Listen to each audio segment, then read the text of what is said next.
Let's go ahead and begin. Topic 2.5. This is membrane permeability in AP Bio Unit number 2. So this is about halfway through the unit. This is a pretty easy topic, so just stick with me here. So when we talk about membrane permeability, we're talking about the cell's outer membrane. This is what we talked about in our last video, made up of phospholipid bilayer, which this little drawing here shows it sort of being peeled apart.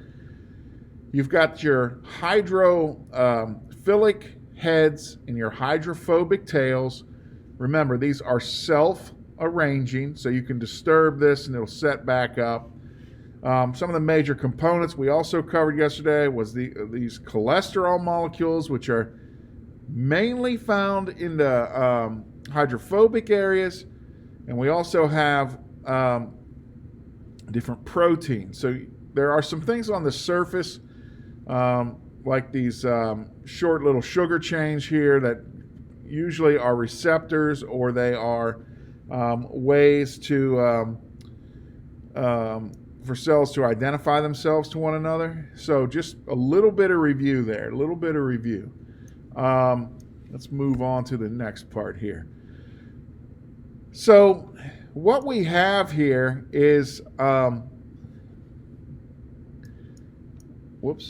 we have these we talked about these hydrophilic heads make it difficult for most molecules to pass through, especially larger molecules. And that's what their goal is here. Now, even though we have to move things in and out of cells, but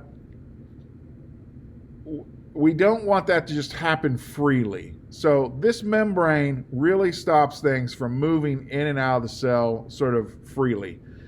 There are some things, however, that can move in and out. And what I want you to pay attention to is what are the properties of the things that are able to move in and out, and what are the ways or the spots or the places that they do that. So what we have here is called, this term right above me, selective permeability. Selective permeability is like only certain things that we select can get through. Think about going to a concert or sporting event. The gates are not for everyone to go through. You have to have a ticket to get in, so it's selectively permeable. Only certain people can get in when they have a ticket or a pass or whatever. Okay, let's move on. So this structure and selective permeability allow cell membranes to be very selective, effective barriers.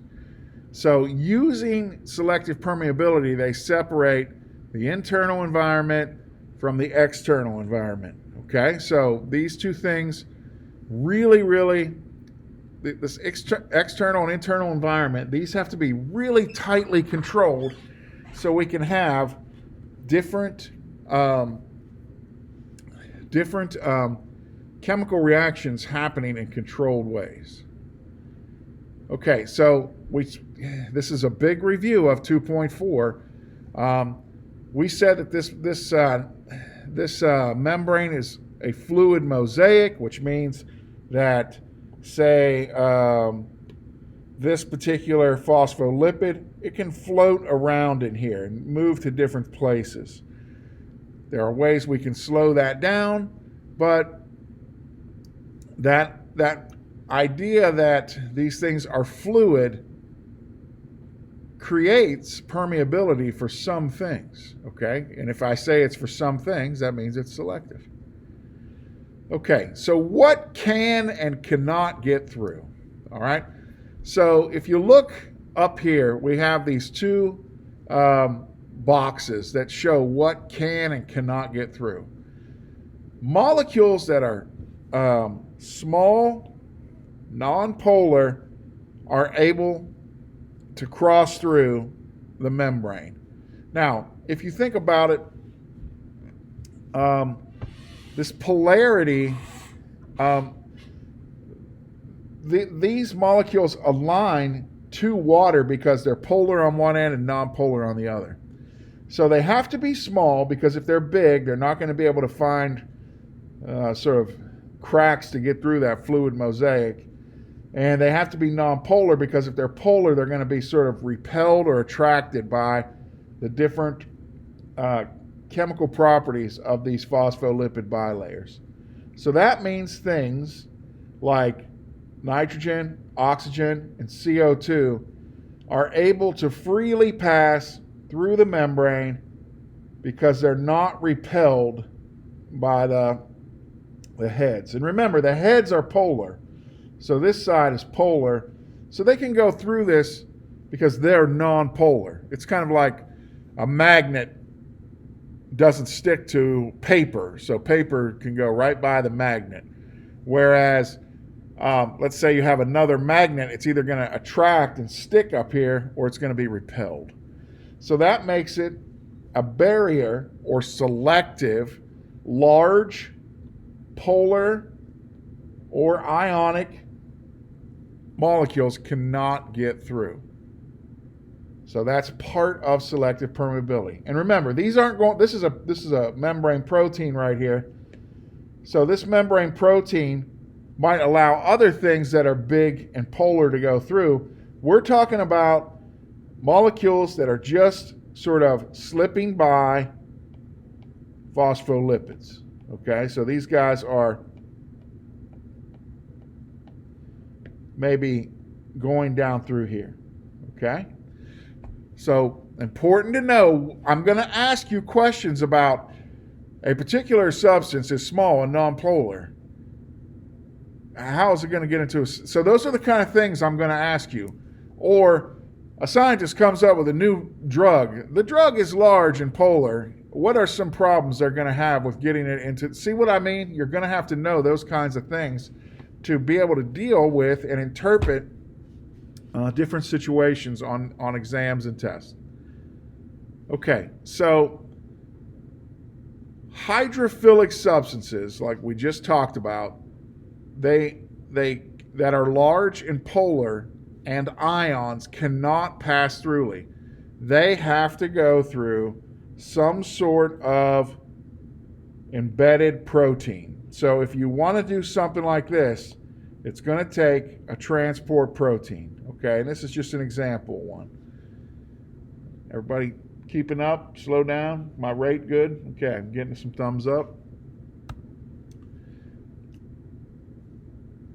All right, so what kind of things can diffuse through and cannot diffuse through? Here are some specific examples you should probably be familiar with.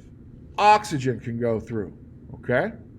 Carbon dioxide can go through, which are major waste products of all cells, okay? All cells, those are things that are used by all cells that have a metabolism. We said other small. That was like the nitrogen and some of the other, let's go back and look at them. Those were nitrogen, oxygen, CO2 were my examples. Okay, and get this. Let me go back, dang it. Some water can get through. So a little bit of water can pass through here. What are some things that can't go through? Glucose, because it's big. Other large polar water-soluble molecules. And it's weird because water is listed on both sides. When we say water over here, water usually moves through here very, very slowly, okay? You're not going to be able to get water in very, very fast. So if you're going to write water, put slow. And over here, put fast. And remember, this is the not list. So water cannot move through fast, okay? Looking at pencils. A few people still jotting this down. And it's, I would rather you draw the picture than just make a list, okay? All right. So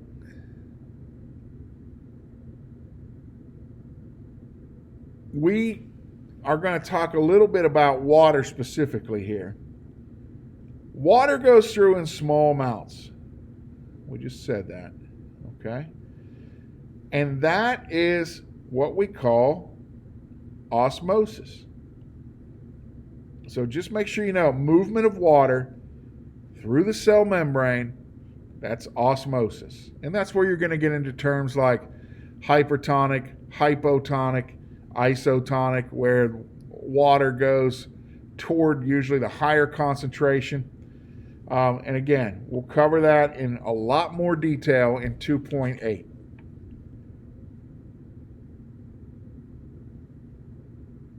So just make sure you know movement of water in that method is what osmosis is. Okay, so just to kind of review what we've talked about so far, you have to be able to do these things. Tell me what selectively permeable means. Well, Mr. Sater, that means that only certain things can go in and out, and they can only do it in certain places. Okay?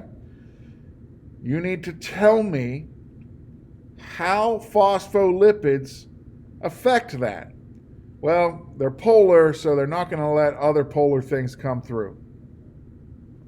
Non-polar things that are small can get through. Big molecules can't get through. They just can't fit between the spaces. Now look at this. I just talked about that. See, like all this, like they all link together, okay? Tell me about the types of molecules that can pass through the membrane freely. Okay, those are going to be your small nonpolars. We talked about some examples of those. All right. Tell me the types of molecules that cannot. So all these sort of have very, very common ideas. They all link together. All right. I did a whole section on the cell wall back in our organelle video. So if you want a little bit more on the cell wall, go back and watch my cell wall video, which is listed in the Chapter 2 playlist. All right, so let's talk a little bit about that. Where do you find cell walls, okay? They are going to obviously be in plants, but they're also in prokaryotes and fungi. So when you eat your mushrooms, you're eating cell walls, and mushrooms don't have a lot of digestible material in them because of that. So you're going to see them in those places as well. Okay, what are cell walls made out of? Well, usually we focus on cellulose, but they're always made out of complex carbohydrates. So even though cell walls come in sort of some different configurations, the most common one is cellulose in plants, but you also see other long carbohydrate carb chains called glycans, pectin, and chitin as well. So those are what cell walls are made up of. I'm more concerned that you know this up here. They're complex carbs than examples, other than cellulose. Everybody needs to know cellulose. Okay, so here's a little cartoon that kind of shows that the cell wall is actually more complex than just, a layer of cellulose. All right, you don't have to know every little detail here, but these are chains of complex carbs that hold the cell wall together. Okay, so in prokaryotic cells, they contain something called peptidoglycan, or peptidoglycan. I'm sorry. Some of these I have to really concentrate when I pronounce. And those form this framework that they live in. And this is really interesting. When you examine bacteria under a microscope, you do what's called a gram stain. And some of them are gram positive and some of them are gram negative. So some of them have this, that it stains very, very easily because it's on the outside, and so it will turn like a really rich purple color. I used to work with these stains. If you got them on your hands, they stayed on your hands forever. Some of them, there's an outer and inner plasma membrane, and so this one won't stain as easily, and certain antibiotics work better on each type of these. So certain antibiotics will really work well with one or the other. So here we are back to fungi again. These ones contain chitin, which is, again, a long carbohydrate polymer, and these do the same thing that plants do. It just happens in a slightly different way. And so you can see these sort of woven chains of chitin and glucan holding fungi together. So this is really common to all fungi, including yeast, which is one we're going to look at. Okay, so when we're done here, which we are done, you just need to tell me what the cell wall does. It provides structure, and it's an additional barrier for things that move in and out. So think about wood being cellulose. Tell me some of the complex carbs that you're going to see in the cell walls of plants, prokaryotes, and fungi. I would say plants are the most important one to concentrate on. All right, that wraps up this video. Let me stop here.